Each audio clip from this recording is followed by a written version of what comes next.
They were here thousands of years before Columbus.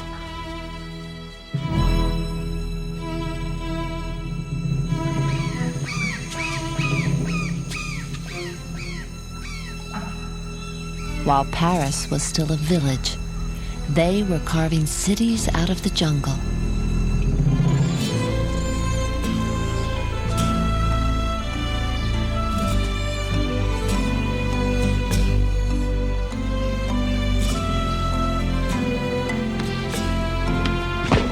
They played a ball game for life or death. They planned their lives according to the heavens. Their writing is a puzzle we're still learning to decipher. Wow, look at this. Really something. Now the pace of discovery is quickening.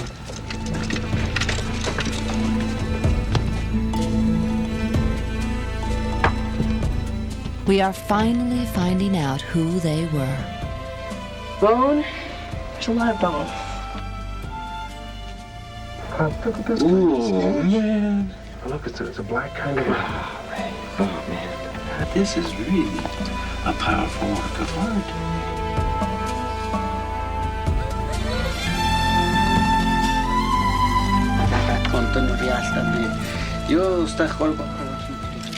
They are the people who say that the gods made them from corn.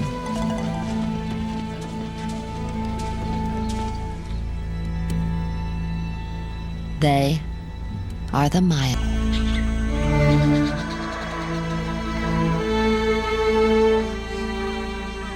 The year is 1839. The place, Western Honduras.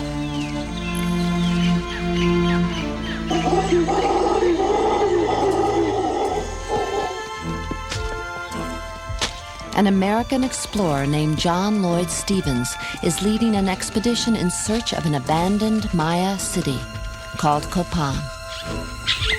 Almost nothing is known about the Maya. Stephens is about to learn more.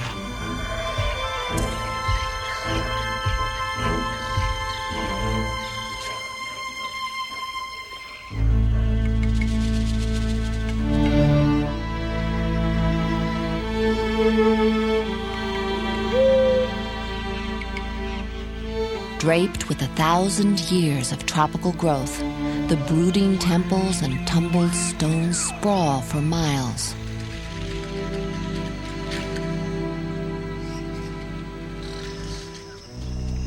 Stephens is overwhelmed by a sense of mystery. Who built this place? What happened here?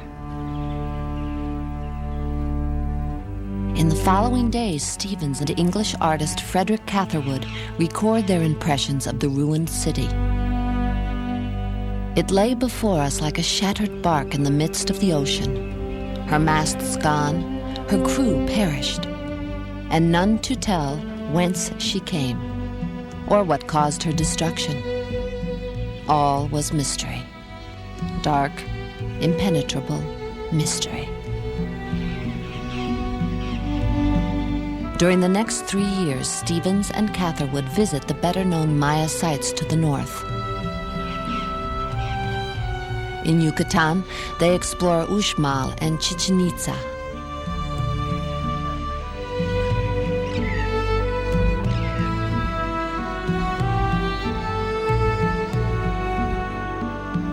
In Chiapas, they visit Palenque. And still, questions plague them.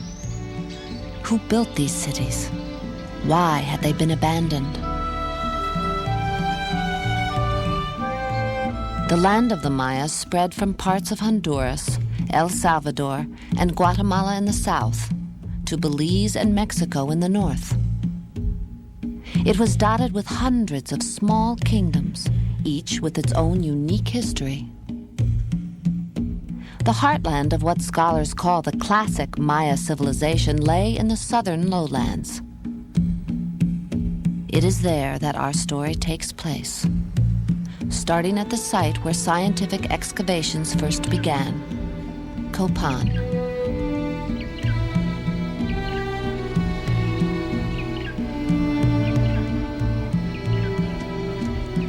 Today, this partially restored site still retains its air of mystery. Bill Fash is the director of the Copan Acropolis project. Copan was one of the premier Maya cities. Now, we can't say that in terms of its size. Certainly there were other cities that were larger. But while it was booming for about 400 years there, it was quite a place. It had incredible artists, sculptors, architects, engineers, astronomers, scribes, and so forth. So I suppose if you had to put it in our cultural terms, if Tikal were like, say, New York, Copan was like Paris.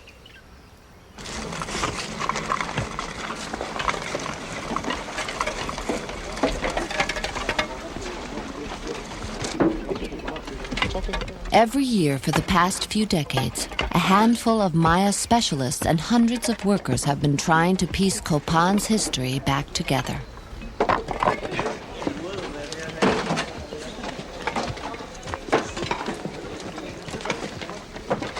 The story of what happened here is still unfolding, stone by stone.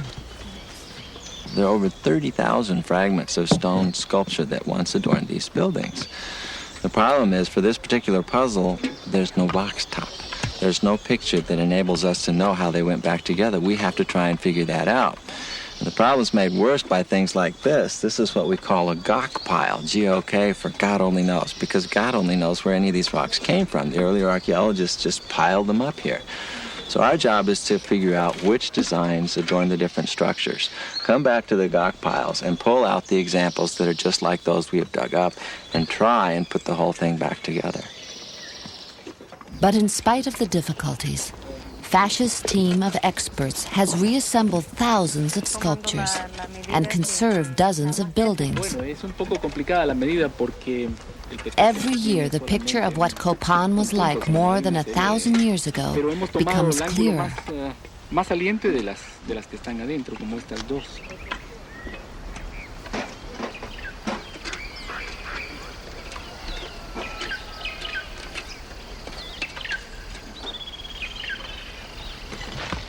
Many clues still lie hidden in the temples where the Maya elite buried their dead.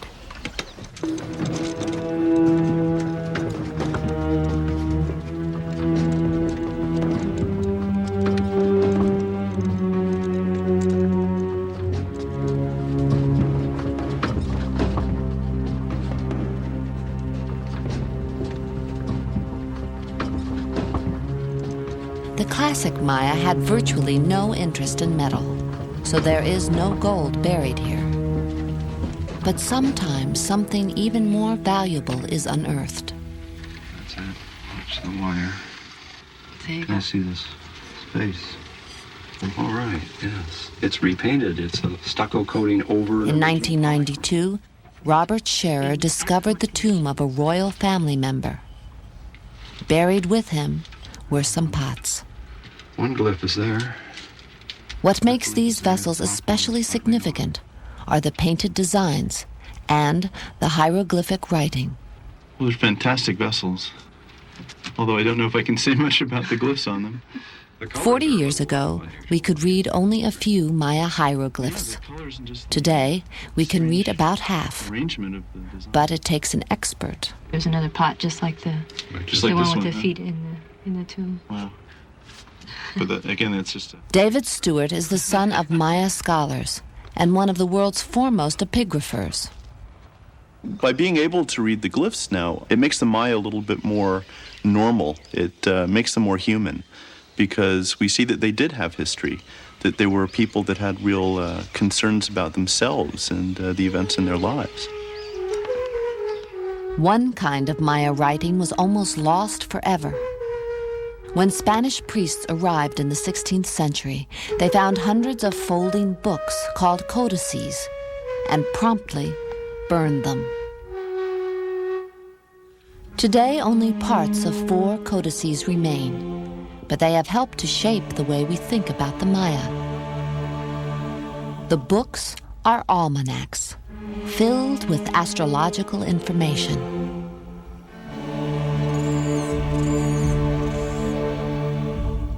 The men and women who wrote the almanacs were scribes, well versed in astronomy.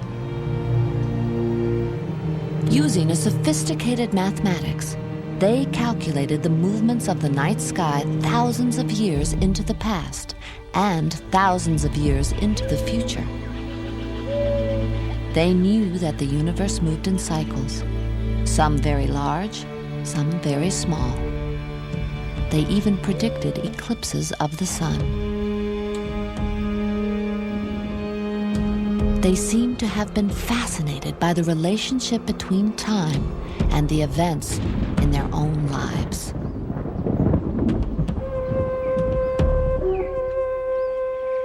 The Maya also left a record in a medium much more permanent than paper. And this writing contains much more than dates and numbers. On these stones, the Maya recorded the important events in the lives of their rulers.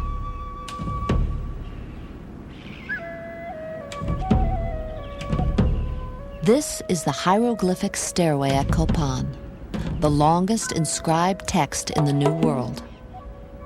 But early archaeologists reassembled it out of order, so today we can read it only in segments. Sculpture specialist Barbara Fash is making a catalog of the 1,200 glyphs on the stairway. Someday, these drawings may tell a more complete story of Copan's kings. This means to plant with a stick in the ground. Other hieroglyphs are more accessible, thanks to dramatic breakthroughs in the past few decades. This is the date. It's Epigrapher Linda Sheely has done her share of the recent detective work. This is a little tree tag. And on this side, facing the east, he's young. But on the west side, you can see, look at the beard. It is a rare thing when a people develop historical consciousness and make recorded history a part of what they do.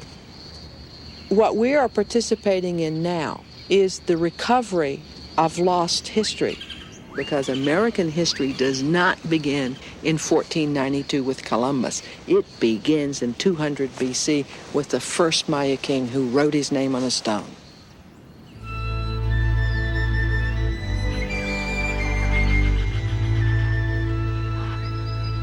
Long before the first king wrote his name on a stone, the Maya were living in the fertile Copan Valley. They were corn farmers. Their lives were ruled by the rhythms of the natural world, planting and harvesting, birth and death. But around AD 400, at about the time Rome was starting to collapse, a change swept through the valley.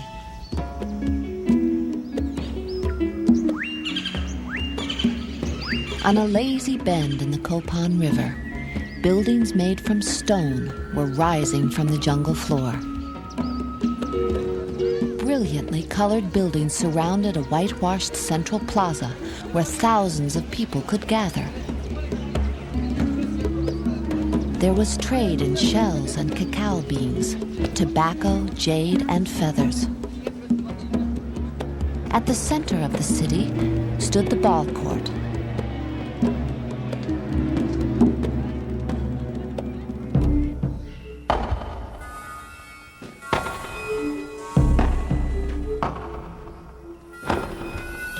The object of the ball game seems to have been to keep the heavy rubber ball in motion without using hands or feet.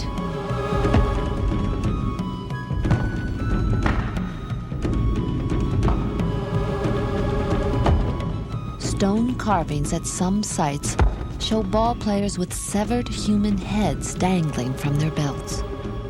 But no one knows if they depict what actually happened to the losers or illustrate something more symbolic.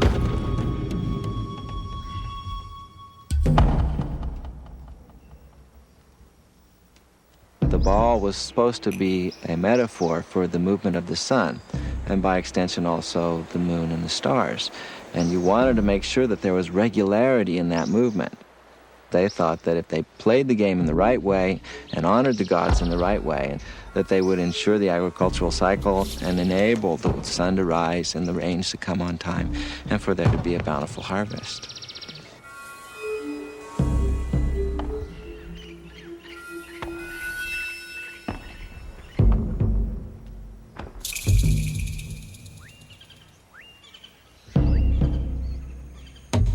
In the sacred world of the Maya, the gods were the source of all life, and only the kings had the power to intervene with them. The gods sustained the physical universe with sun and rain, and expected humans to nourish them in return. The supreme source of that nourishment was blood. When the Maya wanted to acknowledge the sacredness of the moment or an important event, they would let blood. Blood was the vehicle that carried a quality that they called chulel, which means their soul. It was something that not only permeated human bodies, it permeated buildings, it permeated the trees, the sky, it permeated all things sacred in the world. And when they gave blood, what they were doing was they were activating the chulel. It's like George Lucas's The Force. If you can think of Obi-Wan Kenobi, calling the Force out, or Luke as he guides the plane in the final Death Star battle. That's what the Maya were doing by these rituals, is they were touching what they considered to be the living force of the universe, and it's still here.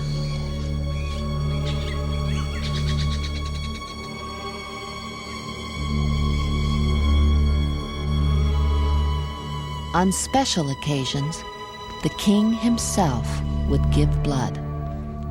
This was one of the most sacred rituals in Maya life.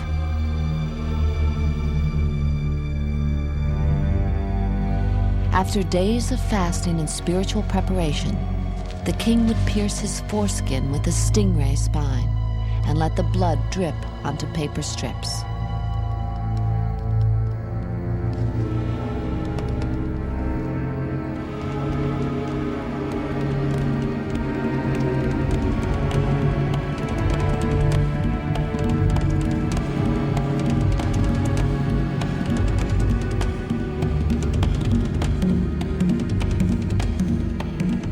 With this act of sacrifice, a doorway to the gods was opened.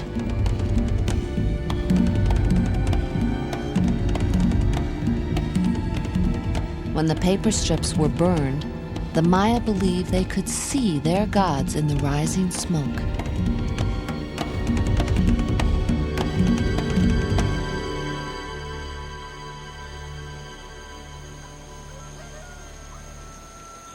Today, the descendants of the ancient Maya still live much like their ancestors did. The myths they remember and the ceremonies they perform are all part of a tradition that the Maya say God gave them at the beginning of time.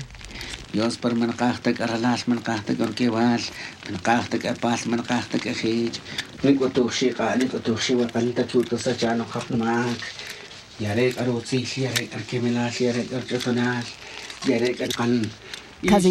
Sagahau is a Maya priest who blesses the fields at harvest time.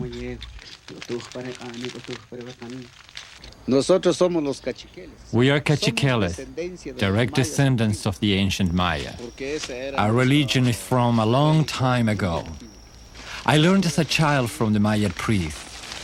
In dreams, we learned from the Maya gods when to plant and when to harvest, when to set the fires, and when to do the corn ceremony.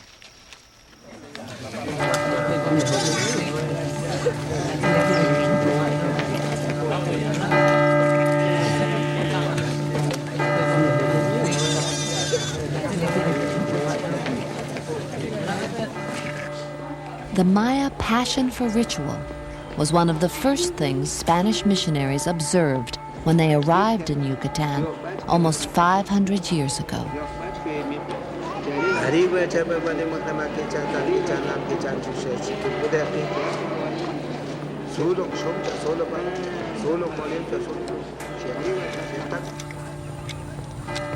When the Catholic Church banned traditional forms of worship, the old ways went underground.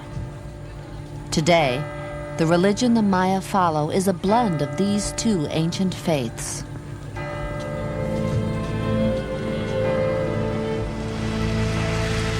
The Maya have clung tenaciously to many aspects of the old culture. In the highlands of Chiapas and Guatemala, their unique dress not only defines them as Maya, but identifies the particular village where they live.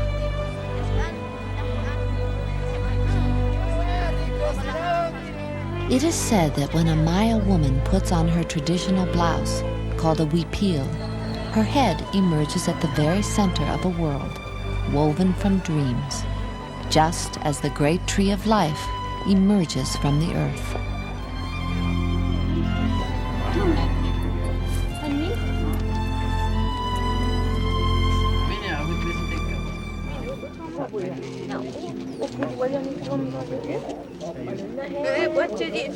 In the highlands of Chiapas, Mexico, Chip Morris has been working with weavers for 20 years.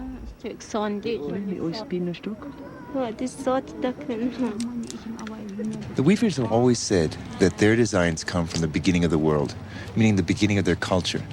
When I started looking at the archaeology of the sculptures and the statues, the things that show what the weaving was like, there are a number that are all but identical to the weavings of today.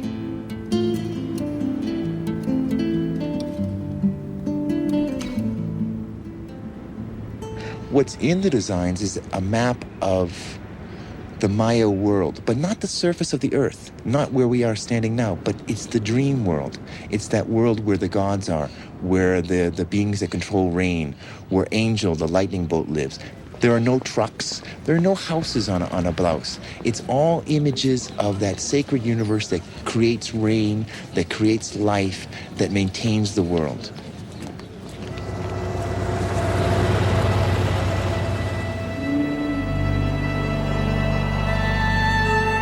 In a world where the line between the secular and the sacred is almost imperceptible, everything is more than it seems.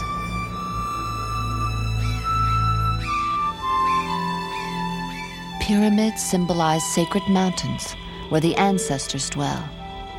Doors represent the mouths of caves, passageways into the mountain's dangerous underworld.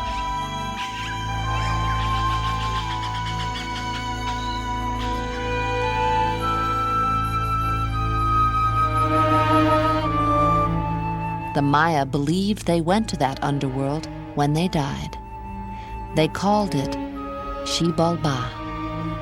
It was the place of fright, a watery realm of disease and decay that ordinary people had little hope of escaping.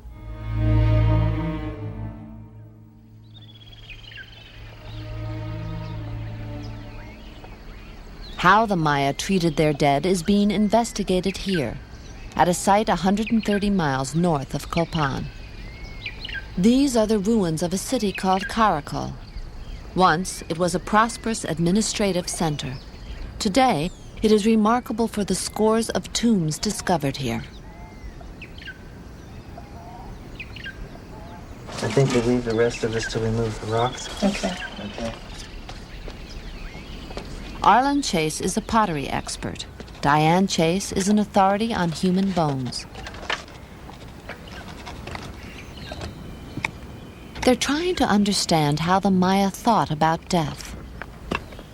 We tend to think of things in westernized terms. The Maya were not a Western society. They didn't do anything the way that Europeans do. It's so hard for our own society to understand how the Maya lived. I mean, we don't have dead living with us, you know, every day. We don't put them in a room in our house and maintain them there. Well, the Maya essentially did that in their living groups. Okay. Oh, this is nice, Arlen. This is real nice. We've definitely got a royal tomb here. Ordinary people were usually buried under the floors of their houses. But the vessels are nice and they're in good shape. The elite were placed in tombs. This polychrome over here is in better shape on the back than the front side. What about the bone? Bone? There's a lot of bone. There are at least 2 individuals whose heads are to the south. They're in pretty good shape. If someone else's legs are up in this corner, it doesn't go with either one of the first two individuals. It's not the man and the possible woman. It's somebody different. It wasn't uncommon for the Maya to bury more than one family member in the same space. I like to think of it more like a family mausoleum, where Grandpa may have died, and you place him inside first. Grandma dies, you put her inside too. A number of years pass, and maybe the son or daughter dies. You might move Grandpa to the side a little bit, Grandma too, and stick the son in. And a little bit further along, a few more people in the family die, and eventually the mausoleum has quite a lot of bone material inside.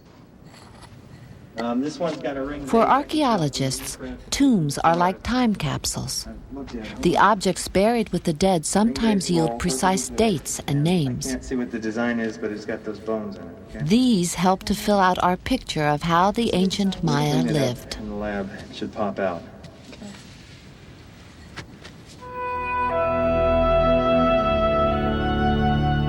And sometimes what they find is simply beautiful.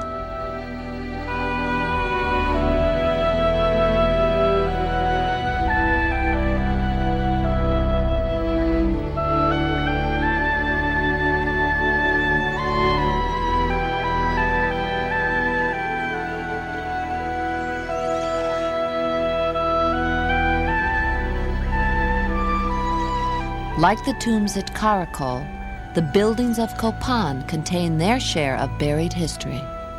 But finding it has often been an elusive undertaking.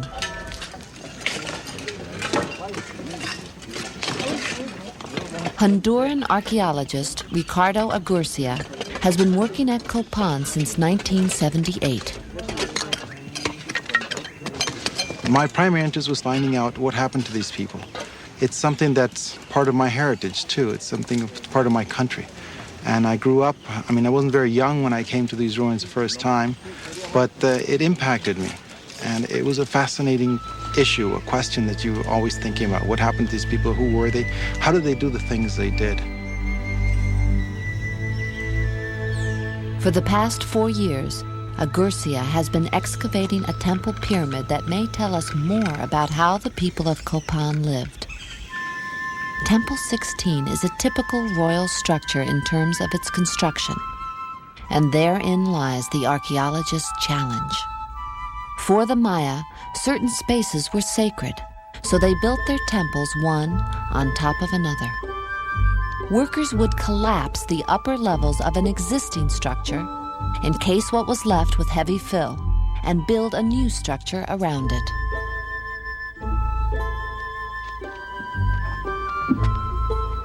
As Agurcia's crew remove the fill, they create a labyrinth of tunnels. Working in tunnels, it tends to be very confusing. You're working like in 3 dimensions, you're going up, down, sideways, in between. And oftentimes you get lost, and you can't really understand what you're looking at. The flat wall on the left used to be the outer wall of an older temple. Only by following its walls to their ends can Agurcia determine the building's original dimensions.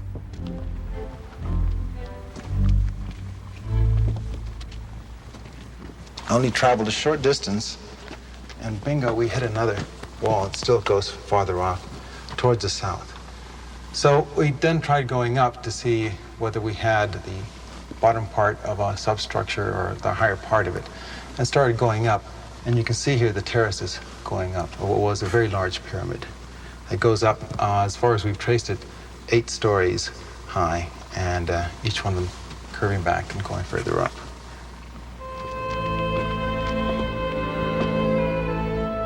What Agurcia found next was totally unexpected. There was yet a 3rd structure inside the first 2, but this one was different. The building Agurcia calls Rosalila was perfectly preserved. The loose dirt was removed, exposing a set of giant masks, still tinged with traces of the original paint. Most of the masks we found before were perhaps a meter or 2 tall and would extend as much as 5-6 meters. But these masts just kept going and going and going, and to this moment, we still haven't found the end of them.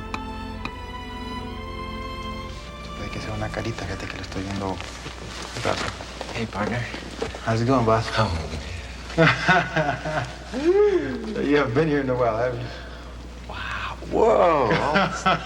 Can you believe this? Red paint all over the place. Yeah, we got lots of good paint. We're coming down below the molding, and we've got 2 birds on him. We've got one over here on the left, and he's facing north. And I think we have another one. You see, he's got his beak bent over his eye. All the feathers behind all him. the feathers radiating out. That's right. And also, it's higher up than anything else in the Acropolis, so this thing shone out from miles around. Stick out a lot. It's outrageous. Really, it's just outrageous. Adorned with brightly painted sculpture, Rosa Lila once crowned the highest point in Copan. Framing the central doorway, 2 giant birds face the setting sun. Above them, undulating serpents extend their bodies toward the sky.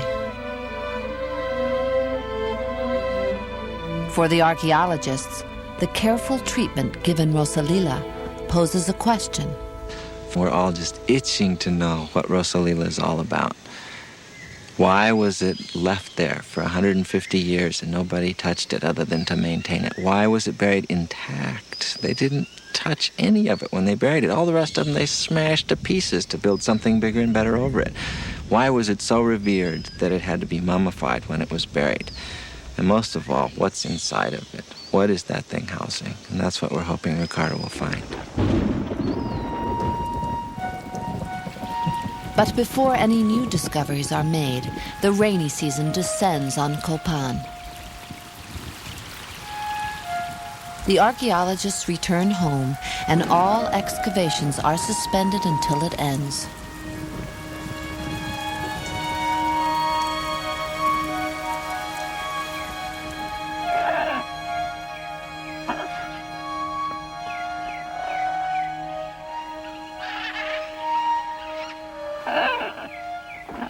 Nearly 6 months later, the rain is over. The weather clears. At last, the excavation of Temple 16 can be resumed. For another half year, workers continue to peel away the dirt from Rosa Lila. And just before the rains resume, the enigmatic temple yields one more surprise. From a small cache found in a doorway, Agurcia removes something buried 1,300 years ago. Look, it's a black kind of... Oh, man. It doesn't fit. It's close enough. You would not believe how sharp the edges on these things are. What they have found is a bundle of blades chipped from an especially sacred material, flint, the firestone. They were probably used on ceremonial occasions, and the faces may depict royal ancestors or sacrificial victims. No one knows how long it took to create these delicately flaked blades, since no one today has the skill to make one.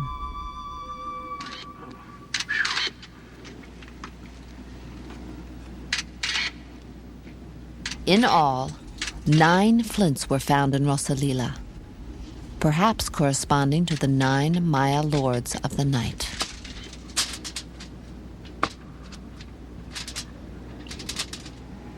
It's been here for 1,300 years, and it's unbelievable. It's a beautiful piece of art. I mean, the finesse, the work in it is incredible. And I just feel like incredibly privileged, you know. You get caught up in the heat of the battle, and you try not to forget to, take your pictures, take your measurements, and at times you forget to think about it and to think the fact that it's human beings that did this a long time ago, and that when they did it, this was very important to them. I'm touched by it. I really am. And it's a special feeling. It doesn't happen every day.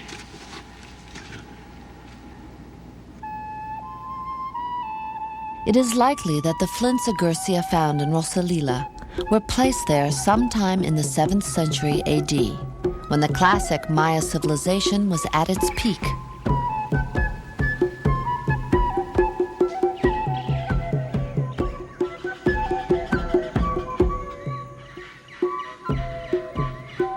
In many Maya kingdoms, there was a boom in the construction of new buildings. Some cities were even connected by roads, and trade among them flourished.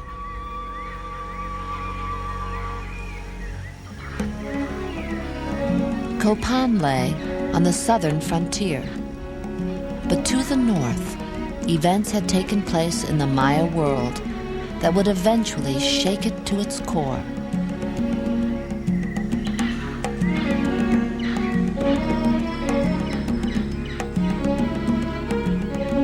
Tikal was one of the greatest Maya cities, a prosperous urban center that was the envy of its neighbors. It was probably inconceivable to the kings of Tikal that any other kingdom posed a threat. But in the spring of 562, Karakol attacked Tikal and defeated it. During the upheaval that followed in Tikal, members of the royal family moved away into the jungle and established their own city. Today, a research base camp marks the spot. What was once the great city of Dos Pilas has again been reclaimed by the jungle. The effort to piece together a picture of its dramatic rise to power is being led by Arthur Demarest. What he has learned is changing the way we think about the Maya. 40 or 50 years ago, we thought of the Maya as this peace-loving, theocratic society, these scholarly kings who studied the movements of the planets and lived kind of in a world of their own. Now we know from the recent hieroglyphic decipherments and from excavations like these that have found fortifications that the Maya were a very violent people, one of the most warlike peoples of the New World, and that they were constantly engaged in warfare, battles of dynastic succession, and earthly pursuits.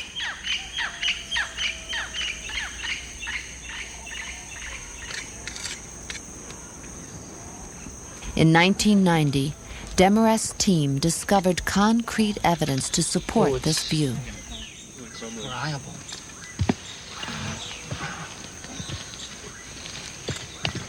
It is a large, perfectly preserved hieroglyphic text, and on it, it talks about a series of wars, battles, and conquests involving the big players, Tikal, Dos Pilas, battling each other, and it records the outcomes. It's a tremendous piece of information, and its decipherment, I think, is going to change the way we look at this very critical period in Maya history. This is really amazing. They're saying that he is the subordinate of this lord, presumably of Calakmul. It's a critical title. That's bad. That's amazing. Here we were competitive with Tikal. Well, we have to think about it. I mean, is it subordination or alliance? Epigraphers David Stewart and Steve Houston are called in to see how much of the text they can read. Yeah. With references to Bonaparte and Tonina. And then after that, X. Look, and there it is. Antun. Yeah, this Arthur refers to a kind of altar, and then here it refers to a dedication. It's referring to the stair. And look, it's a There's step. a stairway. It's That's a step. the pyramid. Look. Actuals? Okay, what it's saying is that this event, this war event. And then over here you've got a new event involving ruler A's father. The skull glyph here is the name of the ruler of Tikal. Initially, it seems that Maya warfare was, to some extent, ritualized. It was more devoted to religious ends. Literally, these guys dressed up in silly outfits, archaic costumes with big Paleolithic spears, and went out there and met in some place and knocked each other around. One of them was captured and brought back and sacrificed.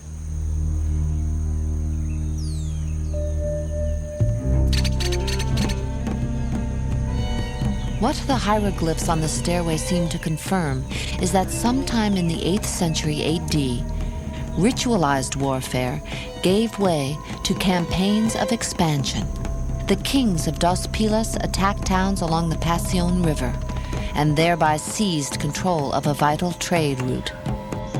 It looks like there was a change in warfare that led to an intensification and to a shifting to warfare for conquest, actually absorbing the territory of others. This seems to have somehow gotten out of hand. An arms race, in a way, started. Attacking centers becomes acceptable, attacking population bases, burning temples, that kind of thing.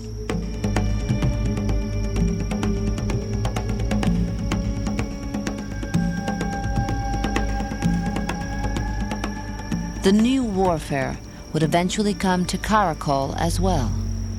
The 8th century and 9th century at Caracol and throughout the Maya era was a time of tremendous change and a lot of warfare. Caracol, up to that point in time, had been very successful in warfare. What happens, we think at least, is that in this late time horizon, it's not just a question of defeating a neighboring civilization and taking them into your realm, but taking large numbers of captives to sacrifice. And I think people were really scared.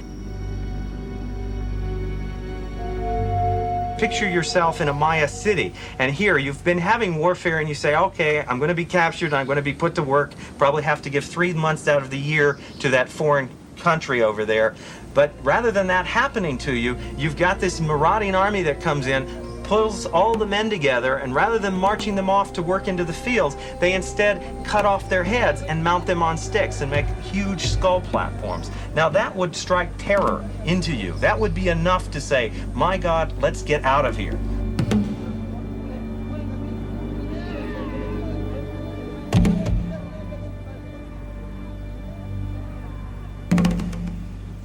Even Dos Pilas would finally face the terror. On the hieroglyphic stairway itself lie the ruins of a hastily erected stockade. Archaeologically, this defensive wall is one of the most important and exciting features that we found here. One of the reasons why this masonry line is so neat and is placed so well is that it's made out of neatly carved blocks which were ripped off. They're the facings from the palaces around you. So they literally tore down the royal palace and built this, running it up against their hieroglyphic stairway to create this desperate defensive system. A picture of the city in its final days begins to emerge. In a frantic attempt to keep the invaders out, the citizens of Dos Pilas erect 2 defensive walls around the center of the city and move inside for protection.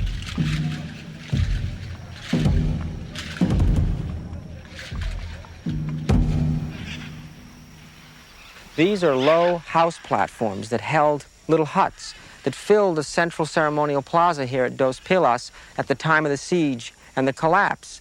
And it indicates that, again, the desperation of those final moments of this great kingdom was so great and its fall had been so complete that at this point you had the population living within the ceremonial plaza, below the towering temples, below the monuments of the strutting great kings. It's almost as if you had a population squeezed in, living on the White House lawn, holding out at the very end of the collapse of American civilization. That's what you have here, that moment in time.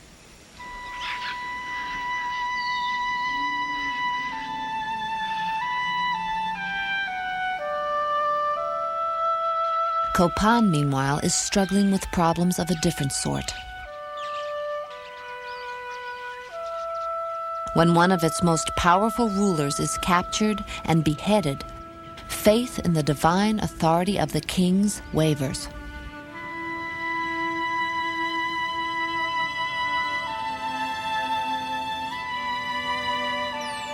At the same time, the population in the Copan Valley continues to grow.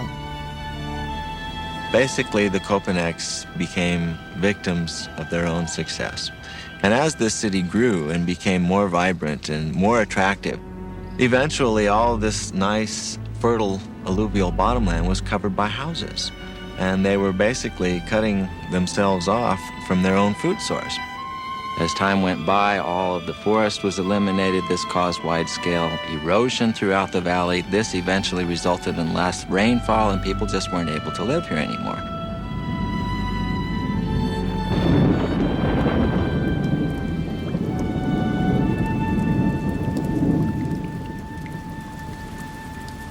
It is now the middle of the 8th century. Throughout the southern Maya world, the power of the kings is waning. Disease and hunger are becoming commonplace. People begin to drift away from the cities. In Europe, the Dark Ages are halfway over. Here, in the jungle, they are just beginning. Slowly, one by one, the great southern cities are abandoned. In 761, the king of Dos Pilas is captured and killed. From that point on, there are no more hieroglyphic inscriptions here. The last written date at Palenque is 799.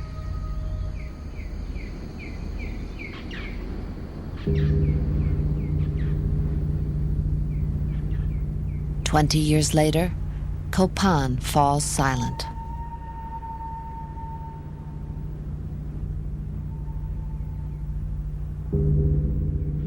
Caracol stops recording in 859. The last inscription date at Tikal is written in 879. Only a handful of Maya cities in the south survive beyond the first years of the 10th century. The northern cities of the Yucatan Peninsula, places like Uxmal and Chichen Itza, will prosper for several hundred years longer. But they are no longer ruled by divine kings, and gradually, the old ways of building and writing and worshiping slip away.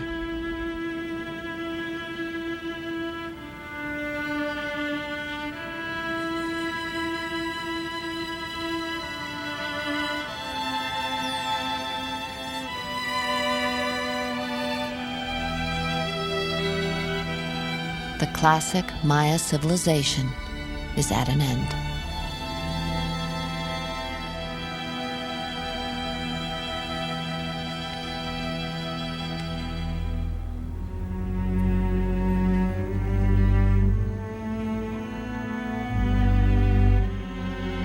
One of the things I think that strikes the public consciousness about the Maya civilization is to see this sophisticated culture with its monuments and architecture and science and writing system in the jungle, covered, destroyed, an area that's now abandoned today. I think that there's an immediate impact when you see that. It reminds us that we can fail, that civilization is a complex phenomena and we can screw up, and the consequences can be totally catastrophic.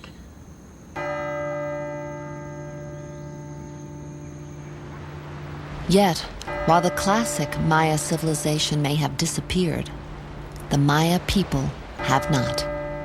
For 3,000 years, they have survived the ambitions of their own kings and those of foreign conquerors. And once again, they are under assault.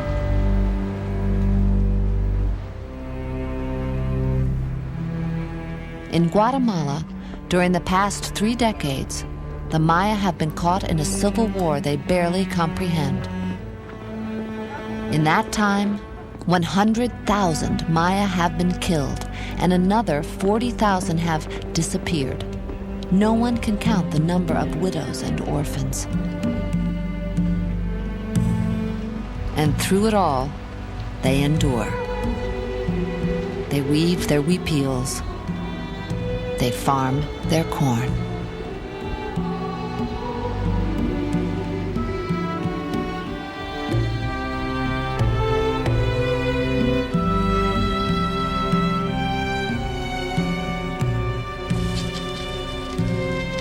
I feel that the Maya of today are very much in the same traditions as the classic Maya. What they've lost is that big covering, that overlay of nobility. And they dropped it themselves. They basically told the kings, that's it, you're not working anymore, and they went in to continue their own lives. I don't like it when people talk about the Maya collapse, because they never collapsed. They evolved. They went through different hard times, good times, bad times, but they're still with us. They still maintain their customs. They still maintain their ways of organizing their societies.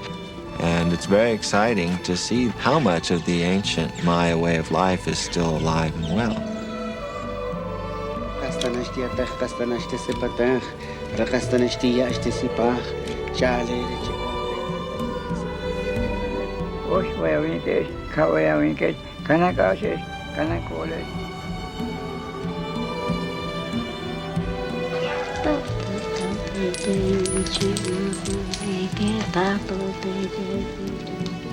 What we're digging up, what we're coming up with, it's part of our history. And the men that lived here are some of the greatest men we've ever had. And it's a fact that we're getting to know more and more and more about the life of these people, more than I ever thought was possible. I think if somebody had asked me as a graduate student whether we would know what we know today about the Maya at Copan, there's no way I would have believed them. What is happening now is the people who made these places, people like Yashpak or Bird Jaguar or Pakal, are getting back their voices. They are becoming real to us and speaking to the people of the 20th century about who built this place and why and what they felt and what they thought about the world. These are not anonymous people anymore.